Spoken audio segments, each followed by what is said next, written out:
Hello, I'm the Miami Autism Dad Victor Antunez, the inclusive Miami Realtor, and this is the Autism Podcast at Miami's community newspapers.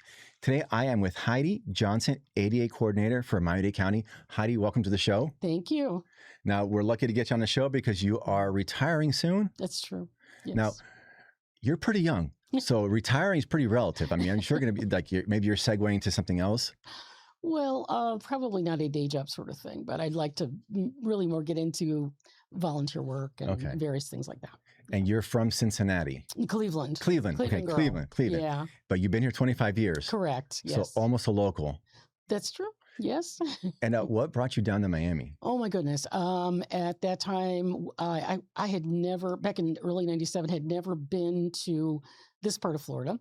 And we came down here to go on a cruise and booked a hotel in advance to stay a couple of days in Miami Beach, go on the cruise, and then come back and stay a day or two after. And in fact, we booked the Avalon Hotel on Ocean Drive and absolutely just fell in love with the place. It was January. We had come from freezing cold Ohio, came down here, and I can remember the moment it all clicked. We had gone on the walking tour for the architecture tour with the Art Deco Welcome Center, with the organization there. Done it. Great tour. Yeah, had done that. And we were sitting at the News Cafe. It was about 9 o'clock at night, and in January, no jackets, sitting there having a nice little dessert. And I can remember the moon was so beautiful and the palm trees on it, and was like, what are we still doing in the frozen Arctic North? So that's kind of when the decision was made. And over the course of about 3 years, preparation for transitioning into living down here. And so my very first night as a Florida resident was November 1st of the year 2000. Okay. And how long have you been with the ADA office at the county? With the county, I've been there 19 years. Yes. And I was with the city of Miami Beach for 6 years doing ADA work there prior to that. Yeah. You know, Miami Beach, they're really at the forefront, like inclusive beaches, accessible beaches. Yeah, they're doing a really good job there. They are. And I really enjoyed my time there working for the beach. The people are super. It's just a beautiful and a lovely place to work. And I didn't leave there because I was unhappy. I left because the opportunity at the county was just too amazing to not pursue. Yeah, the beach is a very progressive place in all the right ways. Correct. Yes, it is. So when you made the, I guess, lateral move to the county, what was that like? Oh my, it was such a much bigger and broader job. Oh, sure. Because for several reasons. One, of course, being the fact that we're going from a small entity of 7 square miles, 90,000 year-round residents. I think all of the city of Miami Beach employees were less than 2,000 employees, going to obviously much bigger entity. And by census data, there are 274,000 people with disabilities in the county. I always feel that it's a bigger number than that. The reason why I say that is a lot of folks develop limitations with age. And so you have a lot of folks that spent the majority of their adult lives without really any limitations, and then they develop something later, mobility or hearing or whatever it might be, but they really don't identify as disabled. They don't see themselves as that way. So I can imagine with census takers getting that information, there's probably a lot of folks that do have indeed disabilities, but they don't identify. So I would guess that maybe there's 350,000 people with disabilities in this county. Now we're talking a whole spectrum of different types of disabilities and different levels of disability. But so coming to work for the county, there's that aspect of it. There's the fact that it's just a huge amount of area of very land. Diverse. Oh my gosh. And, you know, we've got the world's largest passenger cruise ship port. It's in the world. There's the third largest municipal park system in the country. I think like the 14th largest transit system in the country, and on and on and on. I mean, we're amazing with all the things that we do, and indeed we also have some very significant things to deal with that probably a lot of other AD coordinators in other parts of the country don't. One of those, of course, being the emergency management issues, with us being in a potential hurricane Hmm. area.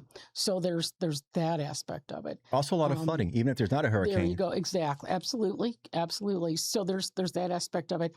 And then when I started with the county, my office at the time was nearly 10 staff people. We were doing capital projects, doing barrier removals, overseeing those projects. That part was a little too ambitious for us, and that function was then put into another department. Hmm. But even so, we still had a significant amount of staff. Whereas when I had been at the city, I did not supervise anyone. It was just myself. So that was another big kind of, step and change and so forth. And I will say, don't get me wrong, I adore Miami Beach, but I have to say that the level of professionalism at the county is the most professional sort of environment in which I've ever worked in my career. Hmm. And so there's very great expectations of people, as it should be. And we strive towards excellence all the time. So that's why it really it was a big step up, a big change. And I will be honest, the first 6 months with the county, I drove home almost every day saying, why did I leave my job at the city? What was wrong with me? But by the end of the first year, I was good. I was in good position, and certain that I, of course, had made the right decision going there. So, Going back to what you said about people developing disabilities as they get older, mhm, I'll use my mhm, mom as an example to put things in mhm, perspective. mhm. About 10 years ago, she broke her leg, her femur, Oh, and she never fully healed from that. oh And my! she has to have a parking, the handicap parking decal because Right, a long walk for her is a lot of trouble. right, But I'm sure that I've never asked her, but I'm sure that she doesn't identify as mhm, being disabled, right, but she is disabled. right, So I think that right, you're right, that 274,000 is going to be larger when you right. factor in older folks Yeah. who don't identify as disabled, but they certainly are. Exactly. Yes, indeed. In fact, I can remember one friend of mine. We were chatting one time, and he said, "Where can I get one of those chairs with the four wheels?" And I said to him, "Well, you mean a wheelchair?" And he said, "Oh, no, no, no, not a wheelchair. I'm talking a chair with four wheels, four small wheels, so that my elderly mom and I can go out to the mall or wherever because she's not able to walk very far." And I was like, "What?" And then he said to me, "Well, it's not a wheelchair; it's a transport chair." And then I began to realize what he was talking about is that, in a sense, I think that it's sort of a psychological way of looking at Yes. things. And to be honest, I think what's kind of sad about that is those transport chairs, they have four wheels, but they're four caster small wheels. The caster wheels on chairs are always the more bumpy part of the Hmm. chair. And then in addition to that, if the wheels on the back are small, the person in the chair cannot propel themselves. Mm. So they are even less mobile, if you want to Hmm. look at it that way, or less empowered than if they were merely sitting in just a standard manual wheelchair. So I can remember, that he was not the only person actually that's kind of said something like that about an elderly parent and how the elderly parent wouldn't identify as disabled. So it, it kind of stuck in my mind. And then from then on, I began to realize, okay, just a different way of thinking, I guess. So, Well, words matter. They matter a true. lot, and just people don't want to identify in certain ways, and that's fine. Right. Right. But Yeah. but also, like, if you don't identify that way, there Mhm. are services you're going to miss out on. Oh, yes, Like the indeed. parking decal is just one of them, but you also Right. get, I think, favorable rates on public transportation That is and correct. maybe other Yeah, things. yeah. For example, if somebody qualifies for the door-to-door paratransit service, which we call here in the county STS, if you qualify and you have the card, Hmm. you can, if you need to or want to, you can ride the fixed route transit for free. So I have used it when my van's been in the shop, and I've used both, STS and transit. But it's nice to just board a bus, board a train, and you don't have to pay for anything. Yeah, It's absolutely. free. Yeah. Yeah. And Mhm. it's a nice little perk, but Right. you got to identify. Indeed. Yeah, Yes. indeed. So let's talk about your background, Sure. because you've got a great background. You were an attorney for a while. I was. Yes. And were you in ADA compliance when you were an attorney? I was not. I worked for two different state of Ohio administrative agencies, and they were basically regulatory agencies with the state. The directors of both those agencies were in the governor's cabinet. And mostly what those agencies did was regulate industry. Regulate in what sense? Well, elevators, Okay. Boilers, a lot of labor-related and industry-related Mhm. things, and also the enforcement of the Ohio Basic Building Code, Mhm. which applies on state property.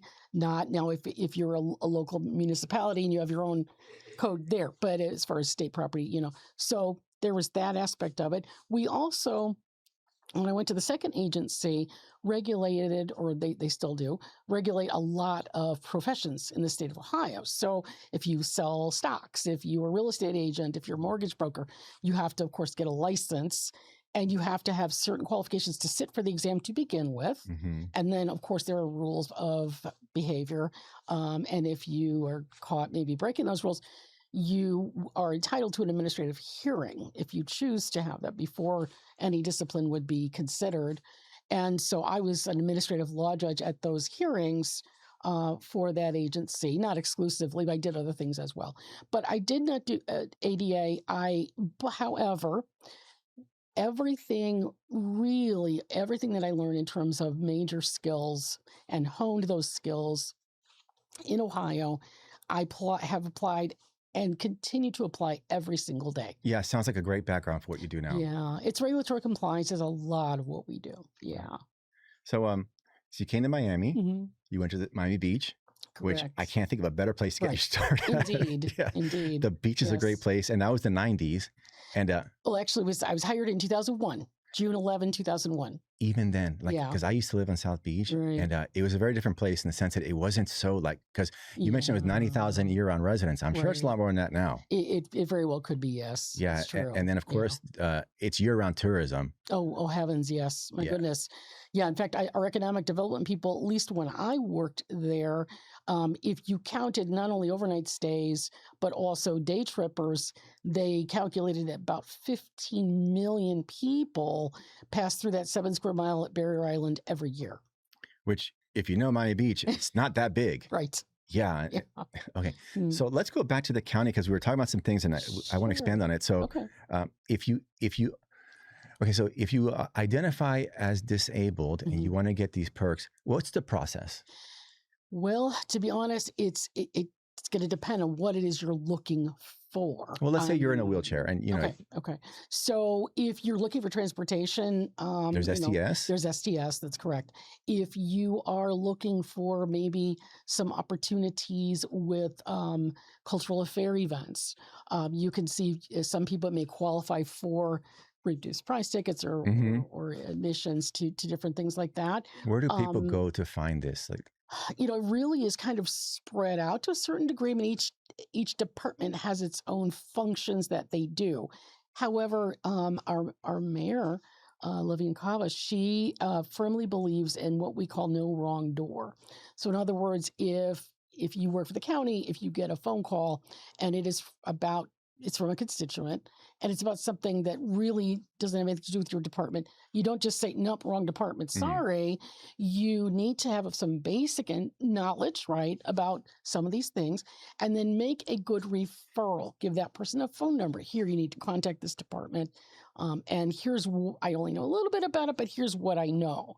So it really depends on the function. For example, let's say you are somebody who cannot physically move your trash bin from the side of your house to the curb and back again, you can apply. If your trash is being picked up by the county, you can apply for what we would call an accommodation, request an accommodation, and say, look, I physically can't do this. Please let the folks that know, the sanitation folks know, to come by, get it, take it to the curb and dump it and then return it back up. So, that is another thing that's really of that particular Department of Solid Waste.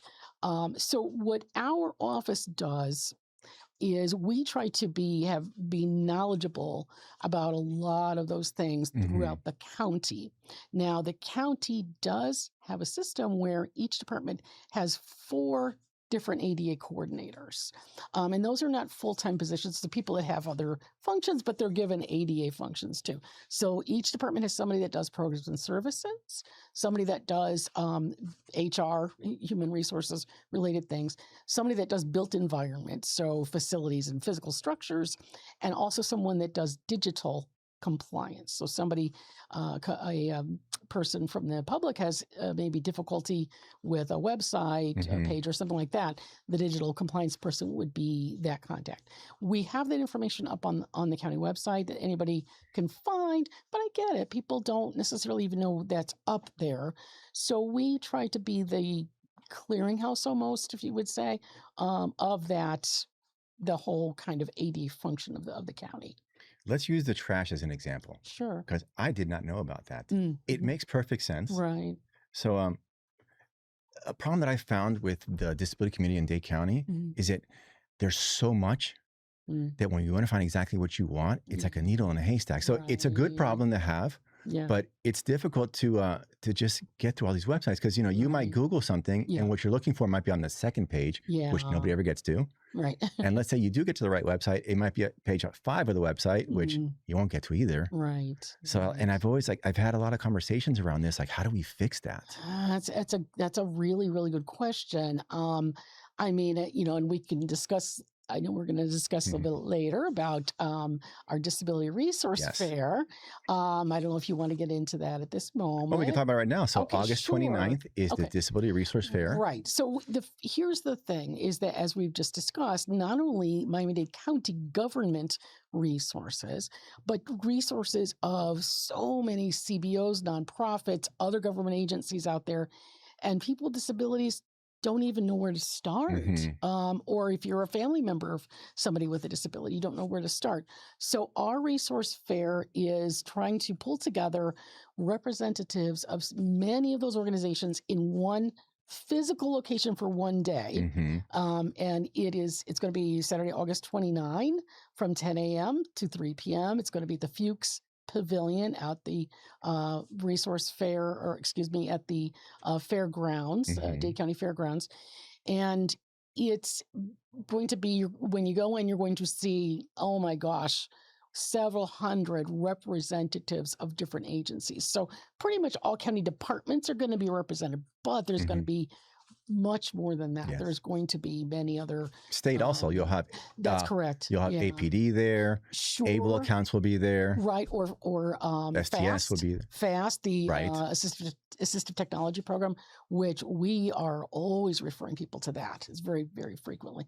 So it's because resources are out there in the community, but they're kind of siloed, they're kind of separated. What we do with this event is try to bring things together so people can show up and go and talk to representatives that have always wanted to talk with, and also find out about things that they didn't even know existed that might benefit them.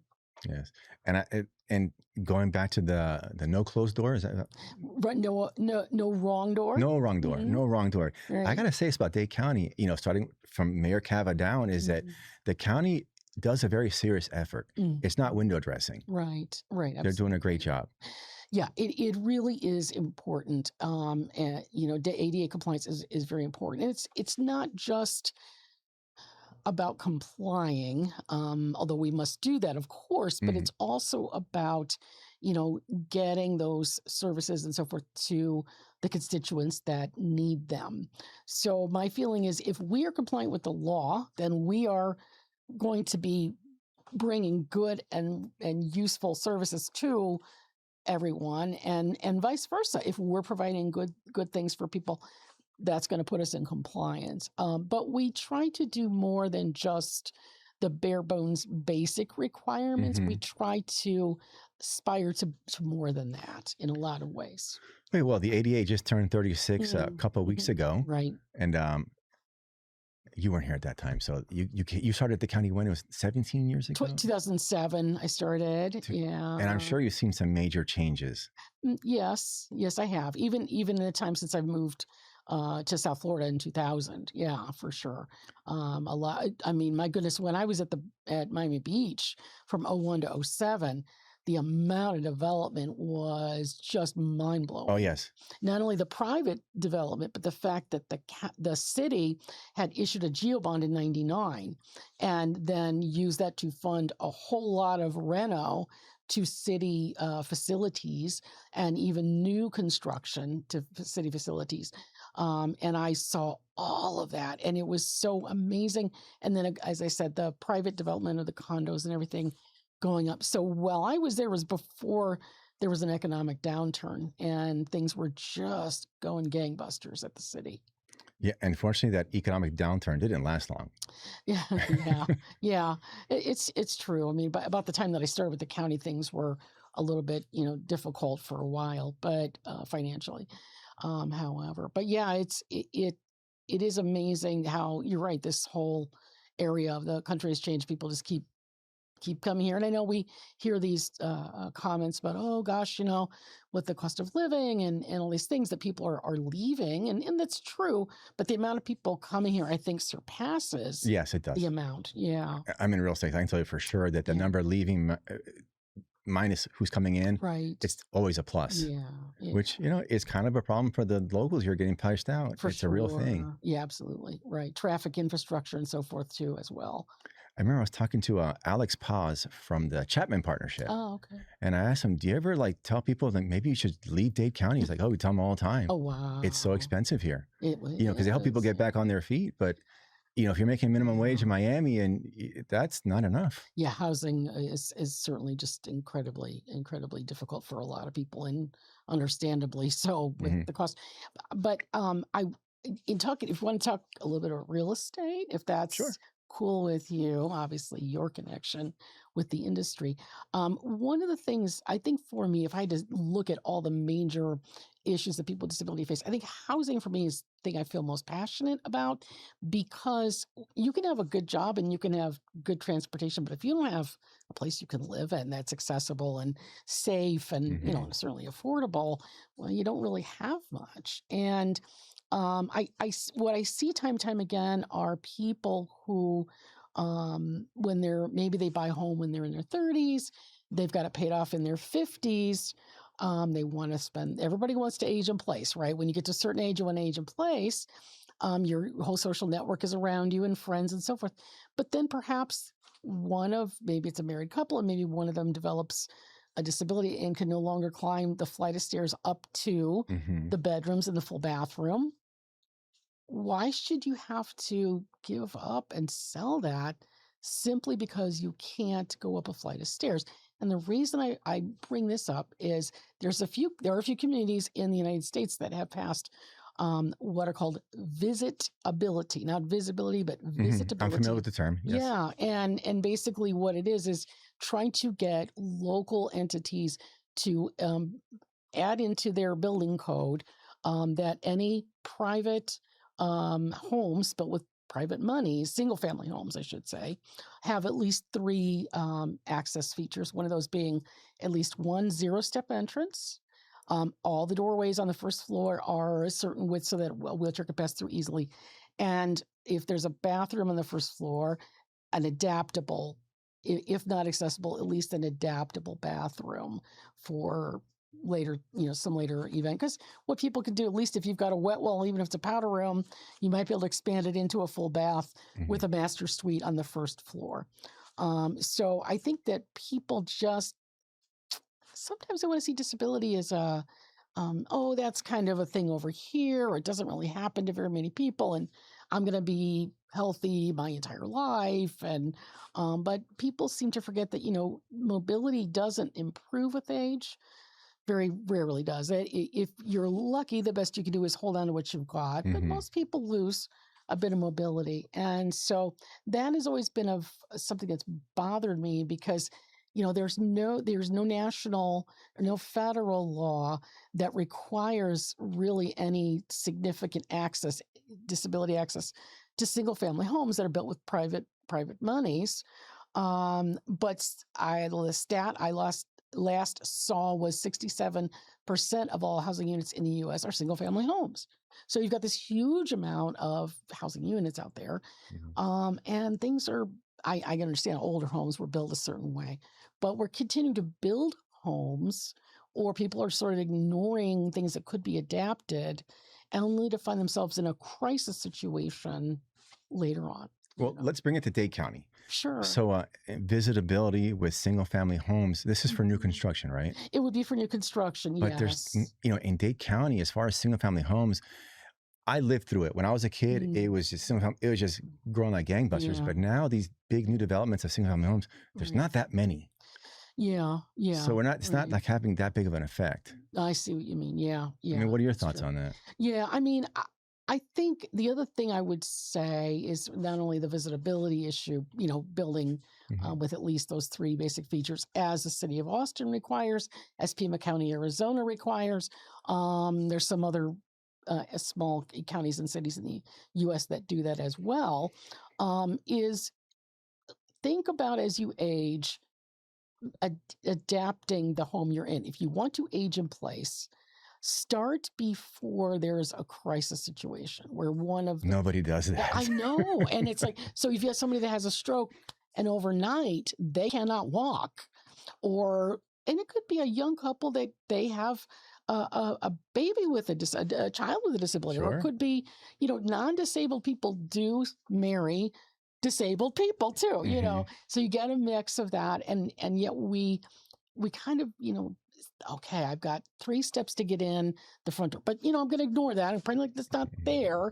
And then all of a sudden, oh my gosh, what am I going to do? I broke my leg super bad and I got to use a chair. And so I really think that we should be having some of these conversations with people about, as you age, if you live in a single family home and there are some basic things that could be addressed, do it now before you get to the point where you're going to need it. And I know there's a lot of folks that think that doing something like that negatively affects resale value. Oh, no. That's going to up your value.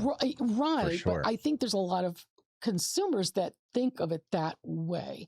I'm here to tell you, you can build a home or adapt a home with access, and it does not have to look like a hospital room. No, it can be very aesthetically well done. Because some do look horrible. I will say that. But if you do spend a little bit more money, when you sell your home, you put it on the MLS and it's accessible and it looks nice. Right. You've upped the value.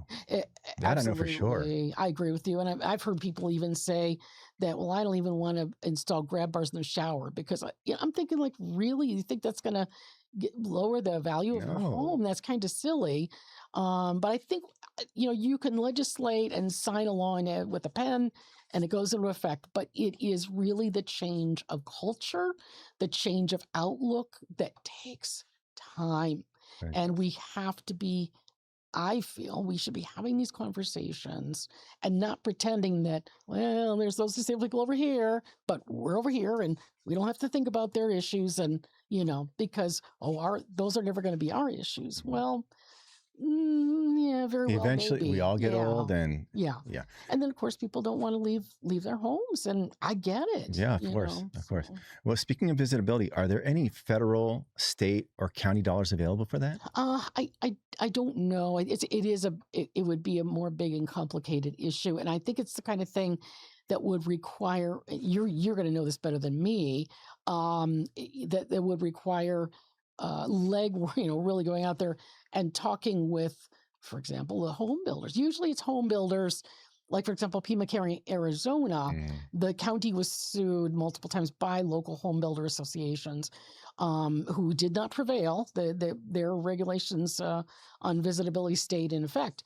But it's typically home builders that don't want to, incorporate that. And I'm not judging at all. I get it, because people are concerned about their bottom line, and I understand that. But I think that there's a way of selling it in a sense, and informing people that, this is a really great thing to have a few little adjustments, and you're going to be in a much better situation. So, I mean, at least in Dade County, in terms of like new home builds, it's all condos, and you're not going to get your permits, your inspections all passed without being ADA compliant. So I think that in that sense, we're probably good. Yeah, I mean, I think for the most part, but we can always do better. You know, oh sure, because there's the bare minimum, and then there's innovating. Exactly. You can your building code can always incorporate more access. It simply cannot require less access than what the minimum requirements are. I would just say that like let's take like a ramp. You know, there's the cheapo ramp and there's a nice ramp. The nice ramp costs a lot more money. So what I'm seeing with the new builds of condos, the more expensive it is, the better the stuff you're getting. And that's just how it's economics. I understand. I understand. But I think if we can change the whole culture of disability to make people understand disability is a natural part of the human condition. Disability is a reflection of diversity of people, not a negative thing, but it's diversity. And people with disabilities, a lot of times, because of their lifestyle and so forth, have a lot to contribute really to mainstream culture. Well, my dad's 84 years old, and he works at the county, and he just got not a pay raise, but he just got a better position because he's really good at what he does, and that comes with a lot of depth. Yes, indeed. So absolutely. Lived experience as well. For sure. Yeah. Well, Heidi, we're over on time. Okay. This has been a great conversation. We could talk for hours and hours, but they don't let me do that anymore. Okay. So is there any last thing you'd like to say before we close it out? I would say please come to our Disability Resource Fair. August 29th. August 29th. It's a Saturday from 10 a.m. to 3 p.m. at the Fuchs Pavilion out at the fairgrounds near Coral Way out there. And it's free. Parking is free. Lots of parking. And there's going to be some giveaways. We're going to have door prizes just for coming in the door. And you're going to leave with an incredible wealth of information. Yeah. And like you said, all the county organizations that are in this world are all in one place, which never happens except once a year.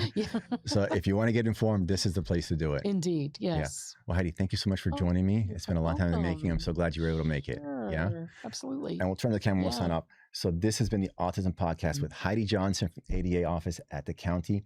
Thank you for joining us, and we'll see you again next time.